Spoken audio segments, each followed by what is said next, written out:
So, you want to save the world with clean energy?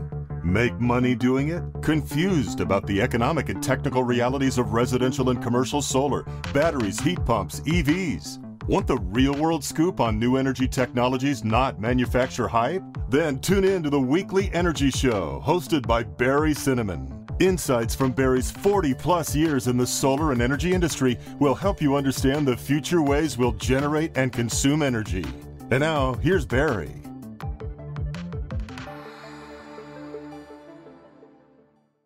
Welcome to this week's Energy Show. Now, I recently did a podcast on the Texas blackouts. Now, what we were focusing on in that podcast were really practical solutions to these weather-related or climate-related events. And I really was going from the perspective of homeowners and businesses, not the electricity providers and equipment that really failed. But it's really handy not to just read the press reports and look at things on the news and read the articles. It's really handy to get a first-hand perspective on these things. So my good friend Jeff Wolf decided to reach out to me and said, hey, I can tell you about what it was really like in Texas during the blackout. Now, Jeff's a Vermont native, so he's quite used to snow and cold weather. And now he lives in Houston. So in addition to being a Texas resident, he's very familiar with what happened in the energy situation in Texas. Jeff is also the CEO of Veloce Energy. And Veloce Energy provides EV charging infrastructure to accelerate charger deployment and reduce costs. Now, we'll do more shows about that kind of application. But, Jeff and I have known each other for 15 years or more. He was a longtime board member at the Solar Energy Industries Association. We really made a lot of strides on tax credits and improvements over the years. But, now he's in Texas, and he's our man on the street to talk to us about what's going on with the Texas blackouts. So welcome to the show, Jeff. Hey, Barry. It's great to be here. Thanks for having me. All right, good. First, many people know you as the founder of Grow Solar, one of the pioneering solar distributors and installers based in Vermont. Now, how did you get to Texas? Yeah, my wife asked the same question. So I had sold Grow Solar to EDF Renewables and figuring out what to do next. And found an old colleague from the solar industry was down in Houston as CFO of the largest independent retail energy company, people who sell electricity in deregulated markets, largest independent retail energy company in North America. And basically, in talking with him, he said, if we really need you, and they created a position for me as Senior Vice President of Strategy for this retail energy company, in an industry I really didn't know. I'd been in electricity, obviously, with solar for a long time, but not retail energy. And so I came down to Houston to fill that role and create a strategy for the company, which really was involving customer engagement, and how to bring more renewables and energy efficiency in that environment to customers to help with that customer engagement and reduce the churn and drive those technologies out to the marketplace. So how did you get started with Veloce Energy? What was the path there? Well, so I did the retail energy thing for about a year, and it turns out that Just Energy's largest provider of electricity, they were a retailer, and their largest wholesaler was Shell. Shell is actually a very major, number 2 and number 3 player in the electricity wholesale markets in the U.S. overall. And so I got recruited over to be in the connected energy part of the new energies division of Shell. I did some work with the VC team there and sourced an acquisition and did some pilot projects and such. And had some fun, but, Shell's an interesting company. A lot of great people there. Not the home for Jeff Wolf, the active entrepreneur. I think they frustrated me every day and I scared them every day. So I decided that I would jump out and be the entrepreneur I needed to be. And so left on very good terms with the team there and started what is now Veloce Energy. It was not called that then, but it started what's now Veloce Energy in 2018, but got interrupted in that process when I went to be president of the Americas for Tritium, which is a global EV charger manufacturer based in Brisbane, Australia. Came in Tritium and learned a tremendous amount about EV charging in the year that I was there. Did a turnaround of the Americas business there. Made a lot of great connections in EV charging. I met a couple of my team members, my EVP of operations, a guy I put into that role, a guy I recruited to be my VP of operations, VP of sales rather. And after turning around the company, I jumped out of Tritium in December of 19 and still on great terms with that team as well, and jumped out to try and address the problems I was seeing at Tritium as to why we couldn't install more EV chargers faster and less expensively. And so that's really what Veloce is focused on, is helping to make manufacturers like Tritium, like ABB, like BTC, and others be able to sell more equipment because it can be installed faster by folks like Greenlots and EV Connect and EV Gateway and others who are out, developing and designing and installing these products. And so Veloce is really, we've been called the Switzerland of EV charging because we work with all the different parties to help each of them have more market success. Well, it's EV charging is complicated. We're looking at all the complicated ways we could put in a bunch of EV chargers on the building that we're moving into. And I'll have a lot of questions for you as we kind of go through this. But, the first question is, based on what happened in Texas a few weeks ago, do you miss the harsh Vermont winters or are the Texas winters worse?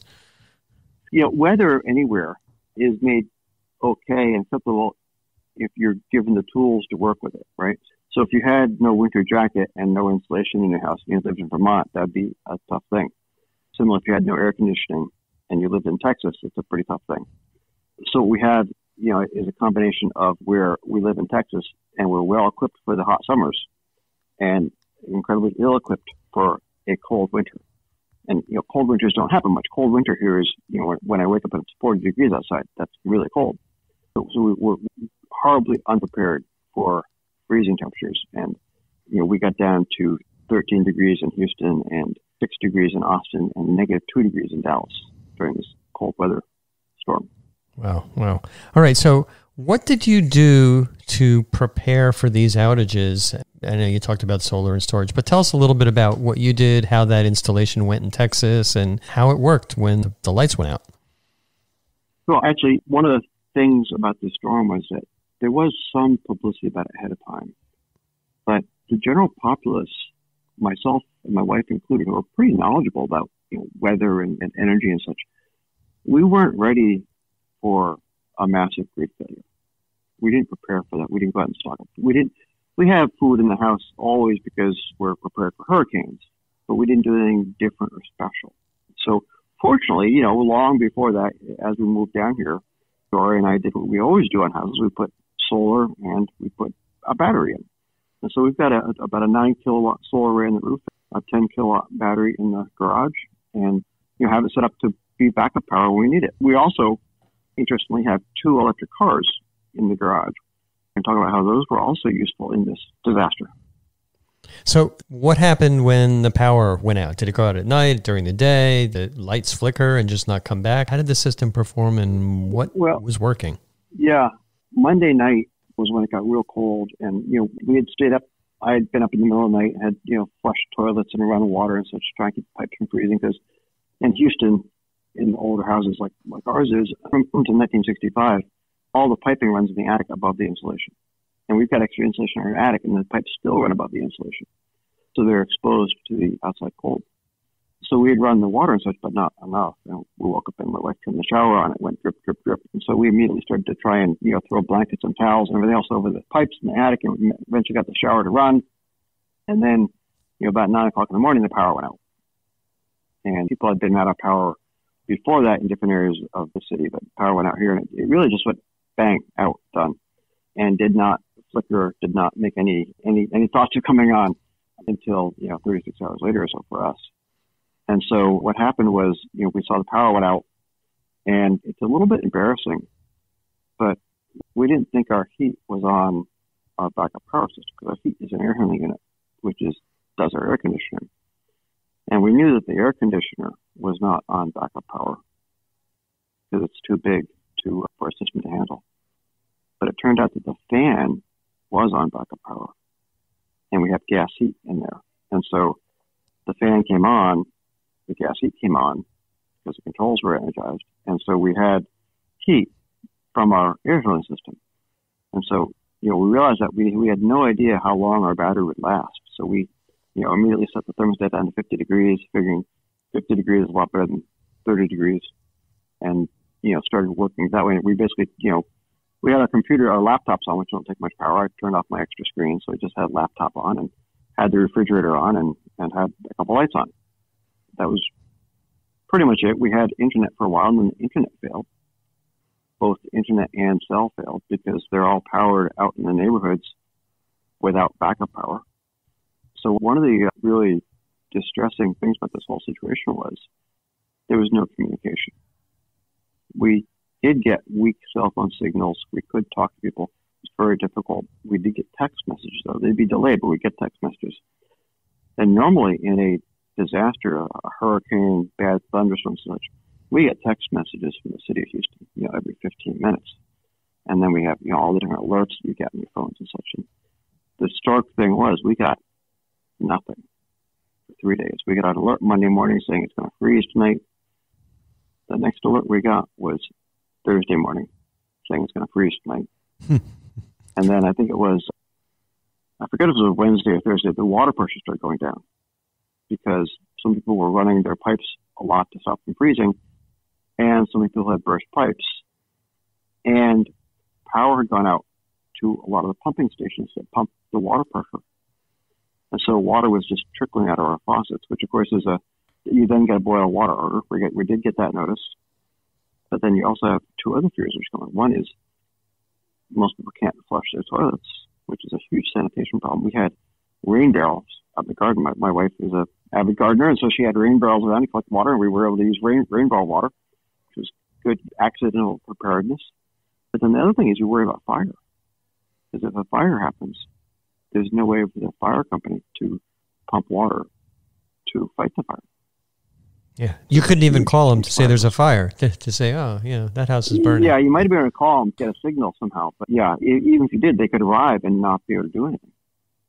Yeah, one of the things that's perplexing to me, we're digressing about the backup power, but one of the things is I thought that the cellular and cable services, the infrastructure had some limited backup power.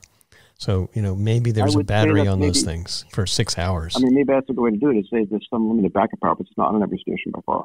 And like I said, we had some service. I could hear people talk to me, and if I spoke very slowly, you could get a third of my words, and I could eventually communicate with you.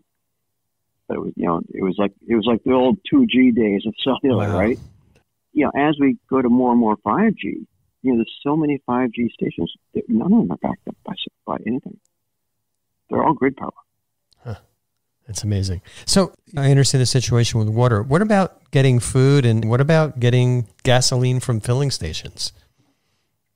So we had food, and our fridge did not go off. So we were fine. And we had gas for cooking, and we had no food issues. Most people in Houston do have a little bit of food in their home. Those of us who are fortunate enough. We did bring some food over to a family we do that with occasionally because their fridge had gone off and they had no food. And that was a fairly common situation for those who, live a little closer to the paycheck. They would lose their fridge full of food, and that's a disaster. So that was a problem for many people and remains a problem for many people. And then, pretty much everybody stayed off the roads because there was ice on the roads, and they don't have plow trucks or sand trucks or salt trucks in Houston. And people don't have snow tires or snow tires or know how to drive. We did go out for one reason, Tuesday, about 5 o'clock, and this one road was all backed up. And I didn't know why. I thought maybe it was because lights weren't working, which was common.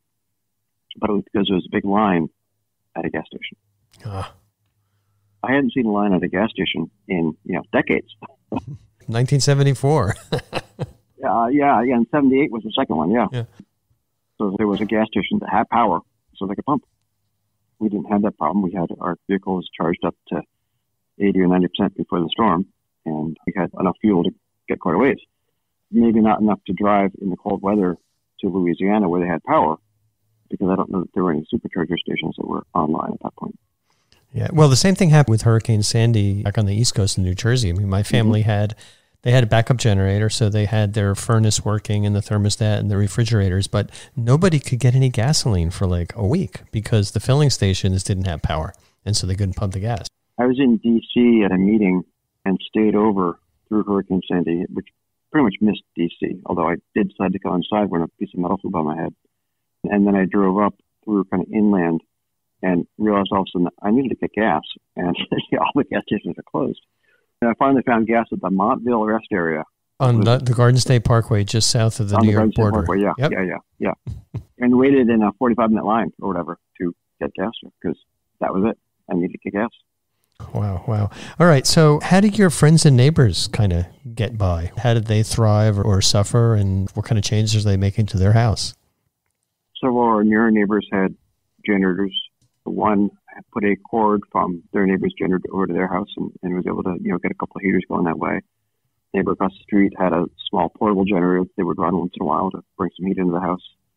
There's about 600 homes in our subdivision, and I know that at least 3 of them, based upon the piles of debris on their lawns now, had frozen pipes that they're now tearing out significant pieces of their house because of. Oh, wow. I don't know how many houses had more minor damage.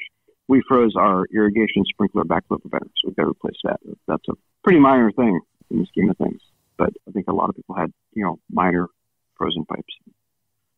But even if it was just the 3 houses in our subdivision, that's 0.5% of the homes. That's a lot of homes in Houston. Yeah. And that's really expensive because it's the piping, it's the sheetrock, it's the painting, it's the damage inside from the water. It's a real mess. Yeah, it's not quite as bad as hurricane flood, but it's pretty close. And the difference between a hurricane flood is that, this requires plumbers. And there's never enough plumbers in good times. So one of the good things that the state did, one of the few good things the state has done is they've actually said, even if your license expired in the last 3 years, you can do plumbing now. And they're expediting the approval of people coming in from other states to do plumbing for a period of time. Yeah. All right. That sounds cool. All right. So from your local on-the-spot experience and technical understanding, what were the major causes of the blackouts? Well, at a fundamental level, you had cold weather, colder than plants were designed to operate at in Texas. And so you had freezing instrument air control lines. That means you can't control parts of the plant. And you had freezing water valves that would, shut off critical water flows to different parts of the plant. You had freezing gas pipelines. Things would freeze in the gas pipeline and stop their operation. And then you had freezing the gas wellheads themselves. I'm not sure how that works, but apparently gas wellheads, if they're not winterized, can freeze. And then as this all begins to escalate, and as plants begin to go offline, as we start reducing the amount of power available, and we had record, if we hadn't had any blackouts, it would have been record peak demand for any winter day ever by 15%. So our peak winter record, I think, was 55 gigawatts, and we would have hit over 70 gigawatts. Wow. So, which is, close to summer peak, which is unheard of. So as we started dropping generation, they started dropping load, and some of the load they dropped, because it wasn't designated as critical infrastructure, was the gas compressor plants, which moved the gas along pipelines. And so as natural gas-fired power plants went offline, they started to further restrict the availability of natural gas to other power plants, which then dropped offline. And so you had a bit of an escalation of plants going offline on the natural gas side. On the coal side, oddly enough, coal piles can freeze. And up north, they're equipped with all kinds of hackers and breakers and chisels and saws and all kinds of amazing stuff to break coal piles apart. In Texas, they're not. And so the coal piles froze, and they couldn't get coal fast enough from the pile to the burner. And then we had one nuclear plant trip. Texas does not have a lot of nuclear. I think they've got maybe only 4 plants. One of the reactors tripped due to a frozen water valve. And it tripped something off and bang, down it went. You hear a lot in the early news about wind power causing the problem, which is an absolute complete misstatement. So first is that ERCOT, the Electric Reliability Council of Texas, who controls the grid operations, they forecast how much power is going to be available from each resource, particularly wind and solar, based upon the weather forecasts, which have gotten very good. And they've become very good at forecasting how much power will be available. Some of the wind turbines froze up, and they're just like on natural gas plants. There are ways to winterize natural gas plants and have them work in far northern Canada. There are also ways to winterize wind turbines because they also work in far northern Canada. But the wind turbines were not winterized either. So some wind turbines were unavailable, but the wind fleet in Texas still produced more power at the critical moments of time than ERCOT had forecasted to provide. So think it was about 6 gigawatts of wind that ERCOT had forecast would be provided. And wind was consistently providing about a gigawatt over that.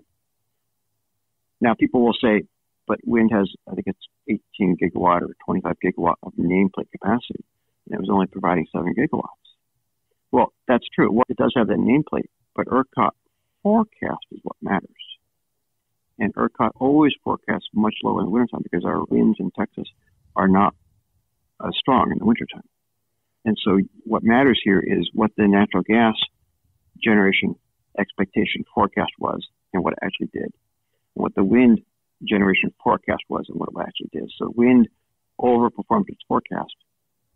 Natural gas was under its forecast by 50%, 30 gigawatts of natural gas generation. All right. How about solar? How much solar capacity was available and how was that affected? So the core of the crisis, the worst moments, the worst minutes of the crisis from a power systems point of view were in the depths of the night. So obviously solar was forecast to produce nothing and it produced nothing. During the days after that one night, which I think was Monday night, solar actually was well above its forecast. And then for your system at your home, did the battery charge up again in the morning? And when you kind of had as much electricity as you needed during the day? So the power went out Tuesday morning. Wednesday was gray and cloudy. So we got, maybe half a kilowatt hour of generation on Wednesday. Mm-hmm. So our battery had to take us from Tuesday, whenever the power went out, 9 or 11 or something, through the night, through all day Wednesday, through the night into Thursday morning. And it did. And we have a system that allows us to look at the battery through the internet. And we had no internet. We couldn't look at it. So we had to text our daughter in South Carolina to please go to the internet, look at our battery, and tell us what it's doing. Right. There's no display, but how is the battery transmitting? Because it transmits over the internet too. So I guess it was able to transmit out at a low bandwidth. I guess at a low bandwidth and the right signals and such. I mean, we could text out, right, in low bandwidth, and it must be, very low bandwidth, I would assume, and used to intermittency. It would just push the data out. And, it may not have been up to the minute data, but it was up to the hour data. Right. So you had your daughter say, how's the battery doing? So what was the lowest state of charge that your battery got to? Do you happen to know?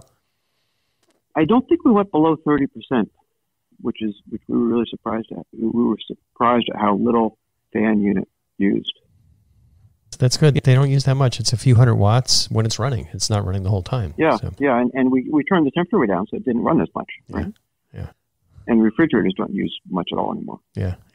If I can just interrupt for a second, an interesting use of Teslas and Leafs that emerged during this whole thing is people who didn't have a backup power system in the house but had an electric car that was charged up. Some of them used it as a refuge. Their house would get down to 30 degrees, but they would go to their car. And this one couple wrote about it, that they were in their car for 3 nights and had on camp mode at 65 degrees and used about 17% of the battery. And you could do that with an internal combustion car, but you would wake up dead. Right. Exactly. Even if the garage door is open, you might wake up dead because the extremes can accumulate. Yeah. Huh. Oh, that's kind of interesting. At some point, maybe we'll be able to do the vehicle to grid, but that's a topic for, another show. But those are big batteries sitting in everybody's driveway in the garage. Yeah. All right. So you had a good solution for your home. What are some potential solutions for Texas as a whole to deal with this more severe weather that we're getting as a result of climate change? It's obviously a really complex question. The old school thinking would be, well, we simply need to winterize all the plants. It does cost quite a bit of money to winterize these plants, and the market design in Texas has not provided sufficient reward for that. And I don't know that Texans are willing to change their so-called free markets to do that. But winterizing the plants can work. I mean, gas plants and wind plants and coal plants operate in northern climes much colder than Texas. So that is functionally possible. We also had transmission failures because the transmission lines got ice-coated and they weren't designed for it. And, the idea of replacing transmission lines is really expensive. So we're probably not going to do that. So it once again leads us to the idea that the way you create a more resilient energy grid is to decentralize it. And this is true for the cold weather we just had. It's true for hurricanes. It's true for the incessant, thunder, lightning, tornadoes, hailstorms, etc. that we get in Texas increasingly. And so, we really need to work to decentralize the energy grid. And there's a couple of interesting numbers I just want to throw into the conversation. One is the U.S. spends $387 billion a year to buy electricity. Texas spent, on the wholesale market, that's wholesale price, Texas spent in 5 days $50 billion. Wow. So to say that we can't afford something, for $50 billion, we could have built, 30 gigawatts of solar plus storage, which would have done an awful lot to mitigate problems, or wind plus storage, or some combination thereof, right? Probably could have built more than that because it would have earned revenue as well. People say you can't store enough energy in batteries to power the grid. If we converted the vehicles in Texas to electric, we could store the entire Texas grid for something like 2 days in the vehicle batteries. Yeah. Yeah, it makes sense. I read an article in the Texas Tribune that was talking about, what happened during the last blackout 10 years ago, 2011. Had similar weather, maybe not as cold, but there was a demand, a request, and what the solution was for the power plants to weatherize themselves. They should be weatherized. But it wasn't a requirement. And obviously 10 years later, none of the power generating plants actually did that. So the weatherization solution is one that's intuitive, keep the incumbent energy systems going. But unless it's mandated, these companies are trying to make a profit, and they're not going to spend a bunch of money to do it. Yeah, increasingly, there'll be less and less of a solution because you get more and more systemic problems from the greater weather. Comparing the 2011 to 2021 storms, the 2011 storm, Houston got to I think it was, I'm going from memory here, but 24 degrees rather than 13 degrees. And in Austin, it got to say 14 degrees and 6, and in Dallas, something similar.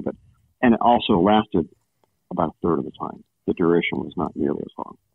Austin had 162 hours below freezing in the storm. The other storm had 40 hours.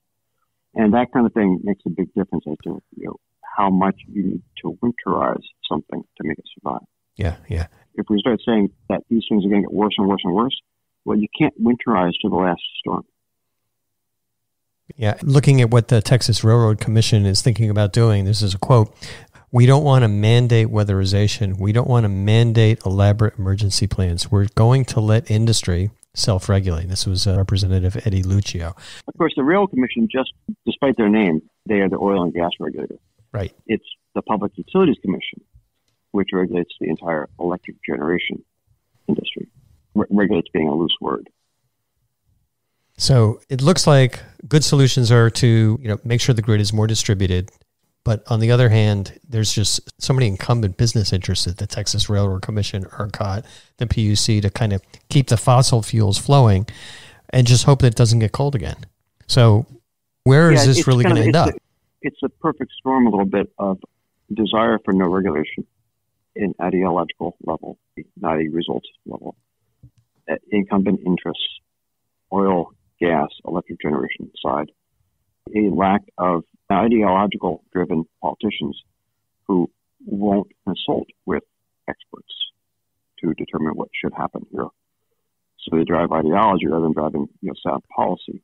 Right, but also their income comes from donations from the fossil fuel industry, so their policy is dictated by what their business interests want. I mean, the business interests are so strong for fossil fuels in Texas. That's all true, but, refineries on the Gulf Coast shut down because it was an unexpected blackout. They blacked out.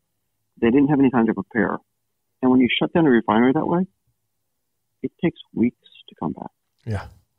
Weeks, because they freeze all kinds of different kinds of liquids in different places. They've got discharge. It's a mess. Yep. Well, crude oil isn't a liquid when it's down to 10 degrees. Right. And nor are any of the byproducts that they, crack and split and break along the way. Yeah. They may be open to some changes because it's costing them, I don't know, the business losses in this are staggering. And even some of the generators, one of the major generating companies in Texas who generated about 30% of the power during this blackout, they did their job. They kept their plants on as much as possible. And of course, they have to pay whatever for gas at that point because of the way their contracts are. They lost $1.2 billion. Yeah. It's not a good business model. So what about Texas connecting to the east and west grids? Is that going to happen? I think it's pretty easy to do it. And I think that Texas could actually benefit economically fantastically because what we would do then is we could dramatically overbuild our wind and overbuild our solar. And we have great wind and great solar resources and pretty inexpensive land and inexpensive permitting. And so we could dramatically overbuild that and export energy just like we export oil and gas now. We could export the electricity. So I think it would be a tremendous economic boon to the state to do it.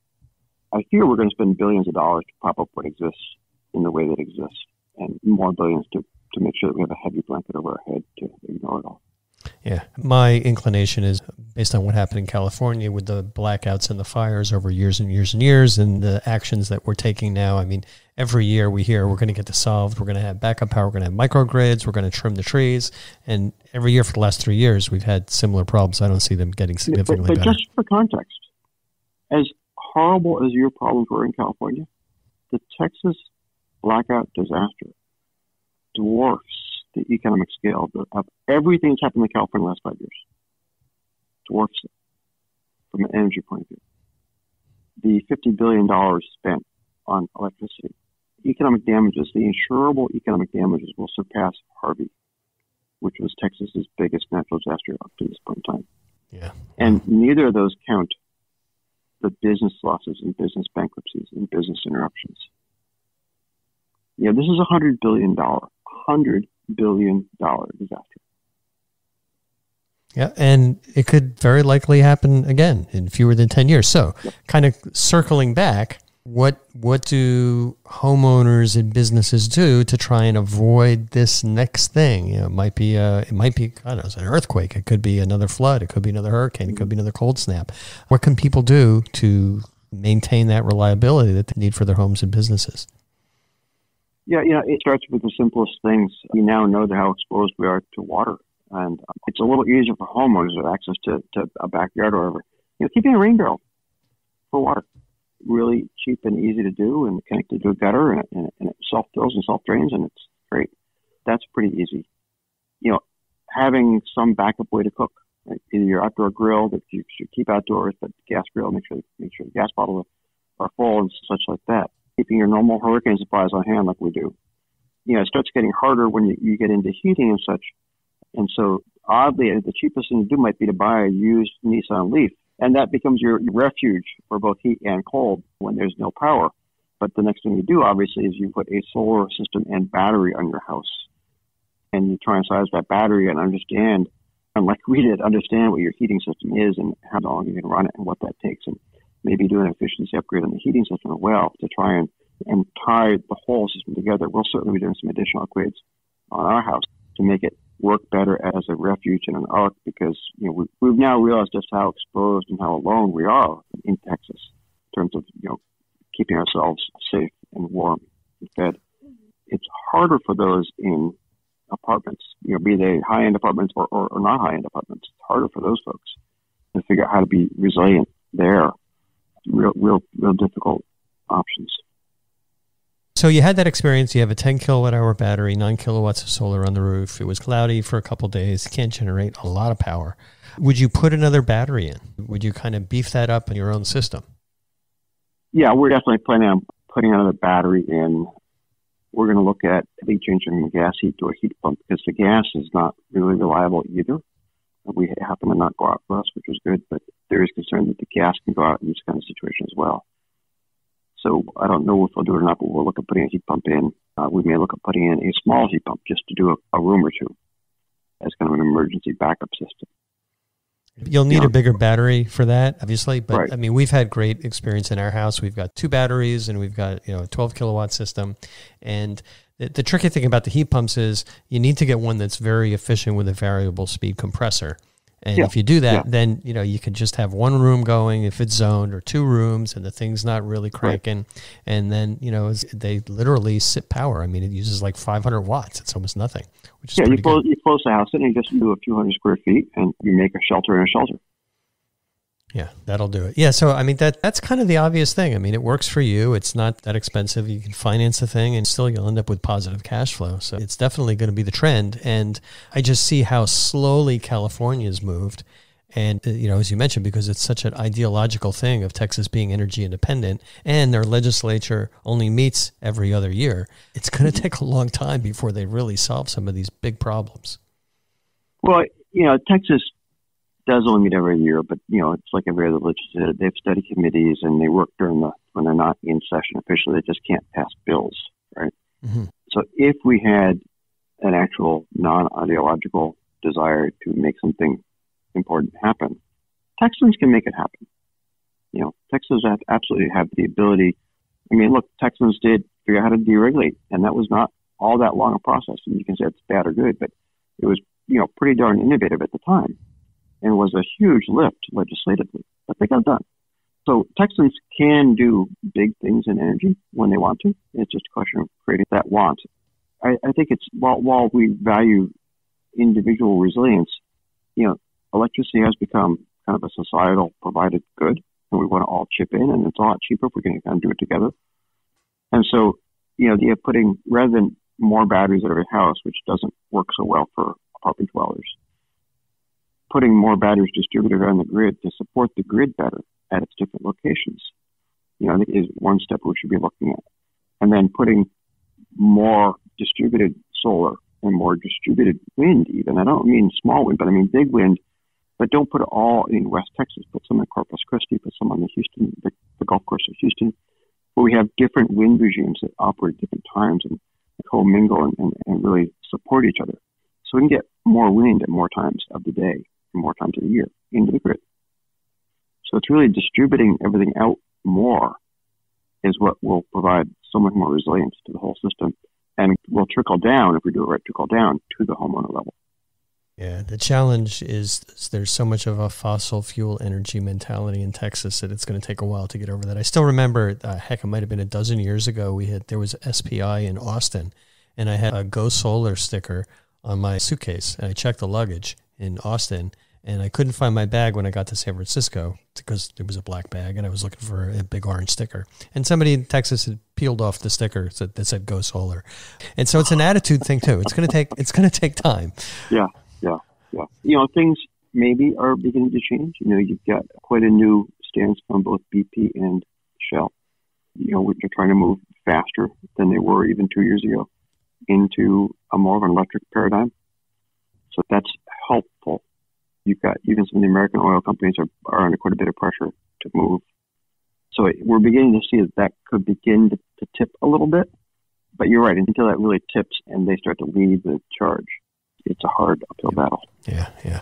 All right. Well, you and your family did okay. I'm sure there's thousands of other Texans who did okay. And as the equipment gets weatherized and more people put in solar and batteries and even, propane generators, the next time it hopefully won't be as bad. All right. Time we have. Yep. That's the goal. That's where we're going to be. All right. Thanks, Jeff. That's all the time we have on this week's Energy Show. And thanks to all of our listeners for tuning in. And if you missed any of today's show, you can always go to our website at cinnamon.energy and listen to the podcasts. So, you want to save the world with clean energy? Make money doing it? Confused about the economic and technical realities of residential and commercial solar, batteries, heat pumps, EVs? Want the real-world scoop on new energy technologies, not manufacturer hype? Then tune in to the Weekly Energy Show, hosted by Barry Cinnamon. Insights from Barry's 40-plus years in the solar and energy industry will help you understand the future ways we'll generate and consume energy. And now, here's Barry.